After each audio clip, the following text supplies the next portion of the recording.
जी, तो पहला प्रश्न है, प्रश्न का जो उत्तर देते हुए बोलते हैं कि चुंबक और लोहे का उदाहरण। चुंबक स्थिर रहता है परंतु चुंबक के कारण लोहे में गति आ जाती है, मोटर का सिद्धांत है। अर्थात ये जो संसार है, संसार में राम ही है, वो राम ही तत्व है, उसके कारण इस संसार में गति आ जाती है। यदि राम तत्व ना हो तो इस संसार में कोई गति नहीं कर सकता। क्योंकि पहला प्रश्न ही ऐसा था। पहला जो प्रश्न माता सती ने पूछा है, उन्होंने पूछा है कि जो राम जी को ये पढ़ने लिखने की क्या जरूरत पड़ी, उनको क्यों ज्ञान लेने के लिए जाना पड़ा, तो उसका उत्तर देते हैं कि मोटर का सिद्धांत है। मोटर का सिद्धांत है, अर्थात वो ज्ञान जो लेने के लिए गए हैं, वो ज्ञान इसलिए लेने के लिए ताकि संसार गतिशील रहे। ये संसार में ऐसे बहुत सारे लोग हैं जो अपने आप को पूर्ण मानने लग जाएंगे, बाकी ये संसार का जो क्रम है ये बना रहे, चलता रहे। इसलिए ये जो चुंबक के कारण लोहे में गति आनी चाहिए, इसलिए भगवान इनने इस प्रकार का पूरा कार्य किया है। इसलिए भगवान वहाँ पर शिक्षा प्राप्त करने के लिए गए हैं। फिर है, जिनका हृदय अज्ञान से ढका है वे नहीं जानते। इस तत्व को जो अभी उदाहरण बताए हैं, ये उदाहरण सभी लोग स्वीकार करें ऐसा कोई जरूरी नहीं है। इसको स्वीकार वही करेंगे जिनके हृदय में ज्ञान है, वही इस बात को समझ सकते, और कोई इसको जान नहीं सकते। जो स्त्री और पुत्र में आसक्त जो जीव है वो भगवान को अपना जैसा ही मानते, जबकि भगवान अनंत शक्तिशाली है। ऐसा स्त्री और पुत्र में आसक्त जीव भगवान को भी अपना जैसा ही मानते हैं, जबकि ऐसा है नहीं। फिर कैसे हैं, क्यों इनके अंदर अंधकार नहीं आ सकता, क्यों अज्ञान नहीं आ सकता, तो भगवान शिव यहाँ पर दूसरा उदाहरण देते हैं कि सूर्य होता है, सूर्य में अंधकार कैसे रहेगा। जो सूर्य है, सूर्य में अंधकार कैसे हो सकता है। सूर्य का अंधकार, जहाँ पर सूर्य है वहाँ पर अंधकार हो ही नहीं सकता, क्योंकि उसके अंदर अनंत प्रकाश है। ऐसा वैसे राम में भी अविद्या हो ही नहीं सकती। राम जो भगवान श्री राम है, उनके अंदर अविद्या हो ही नहीं सकती। क्यों? क्योंकि वो तो अनंत सूर्य के समान है।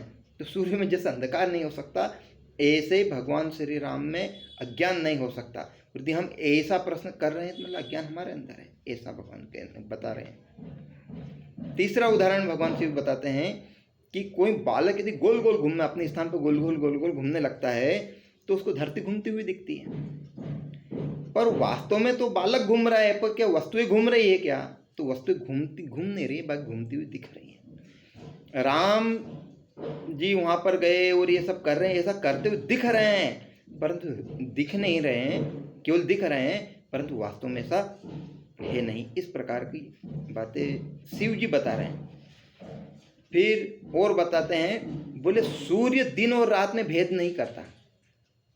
सूर्य रात को भी चमकता है, दिन को भी चमकता है, पर धरती की घूर्णन गति के कारण जहाँ आज प्रकाश है वहाँ कल अंधकार हो जाता है, जहाँ अंधकार है वहाँ प्रकाश हो जाता है। ये धरती की गति के कारण है। बाकी सूर्य भेद नहीं कर रहा, सूर्य दिन और रात में भेद नहीं कर रहा है। भेद कर रहे वो पृथ्वी कर रही है। जो हमारे मन के अंदर जो बहुत सारे कंफ्यूजन बैठे हुए हैं, वो हमारे को इस प्रकार के प्रश्न करने के लिए चलायमान कर रहे हैं, बाकी जबकि ऐसा है नहीं। फिर ये बताते हैं आगे समझाने के लिए कि राम ही माया के अधिष्ठान है, इसलिए माया का उन पर कोई प्रभाव नहीं पड़ता। एक दुर्लभ संवाद है जो जहां पर जब भगवान श्री राम जन्म लेकर के, अहिल्या तार करके, पाणी ग्रहण संस्कार करके, मतलब विवाह करके, परशुराम जी को भी सब ज्ञान दे करके, रावण को मार करके, और जब वापस आए तब राम जी ने सीता माता को हनुमान जी को उपदेश देने के लिए कहा था। पात्र कौन है? हनुमान जी। गुरु कौन है? माता सीता। तो माता सीता ने जो उनको राम तत्व समझाया था, वो राम तत्व बड़ा अद्भुत है। वो बताती हैं कि राम है ये साक्षात सच्चिदानंद घन पर ब्रह्म ही इनको मानो, ये राम है। ये समस्त उपाधियों से रहित है।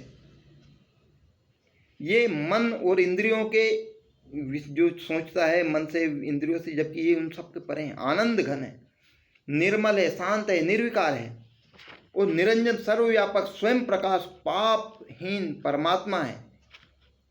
सीता माता स्वयं बताती है, बोले मैं संसार की उत्पत्ति स्थिति और संहार करने वाली राम की मूल प्रकृति हूं।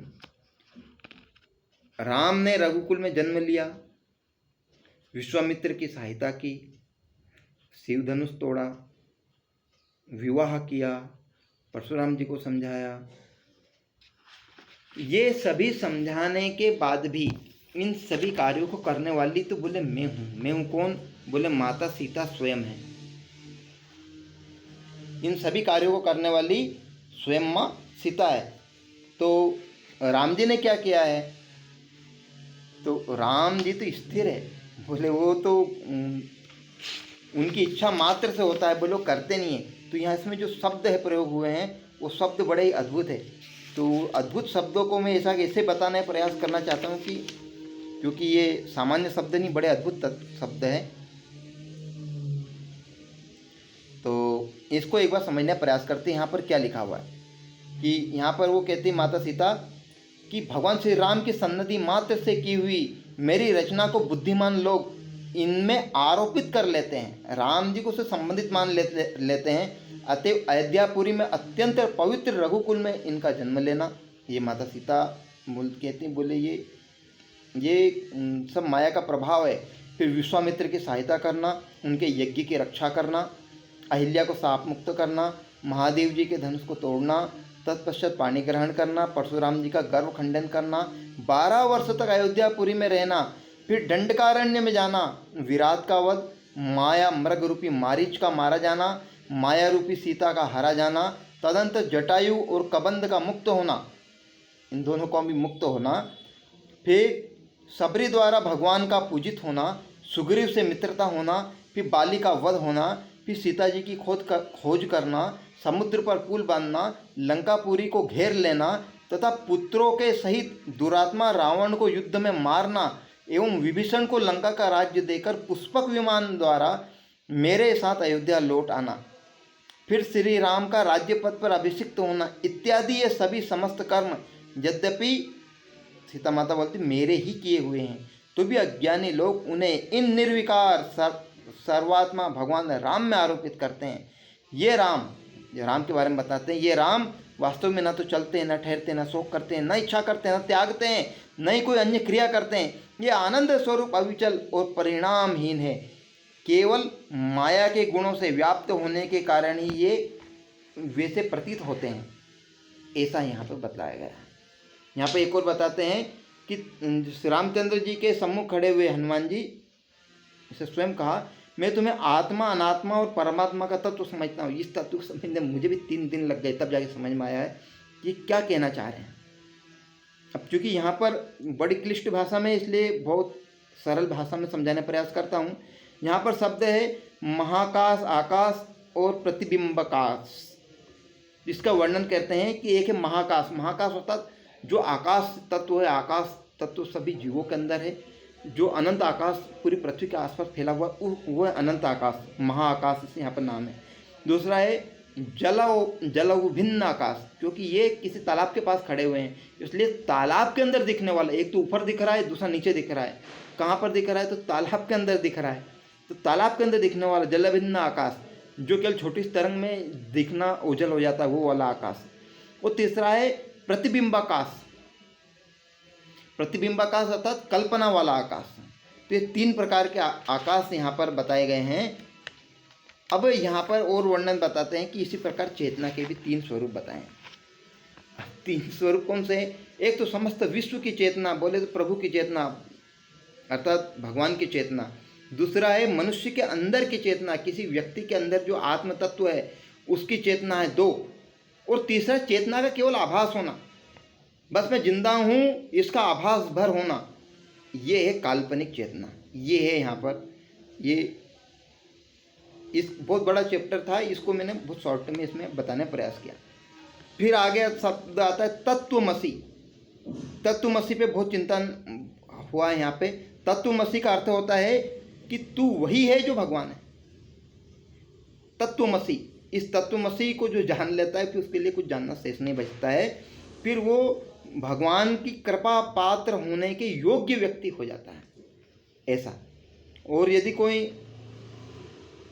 ऐसा नहीं करता है, केवल वह ज्ञान ज्ञान के चक्कर में पड़ा रहता है, ज्ञान जबरदस्ती के मिलना और बहुत ज़्यादा ज्ञान बौद्धिक देने के चक्कर में रहता है, वो कितना ही ज्ञान दे दे, कितना ही कुछ कर ले, बाकी भगवान से उसको साक्षात्कार का कोई संबंध नहीं है, ऐसा है। तो ये जो तत्व है, ये तत्वमसी का जो ज्ञान है, ये तत्व है ही भगवान श्री राम के रूप में है, यही परम ज्ञान है। इस परम ज्ञान को देने के लिए माता पार्वती जो इतने सारे प्रश्न कर रही है, उन प्रश्नों का आगे उत्तर देंगे और इन प्रश्नों पर आधारित पूरे अध्यात्म रामायण है, ऐसा है। अब चूंकि समय हो रहा है इसलिए अपन इसको आगे और समझने का प्रयास करेंगे। सर्ग 2 में। जय श्री राम।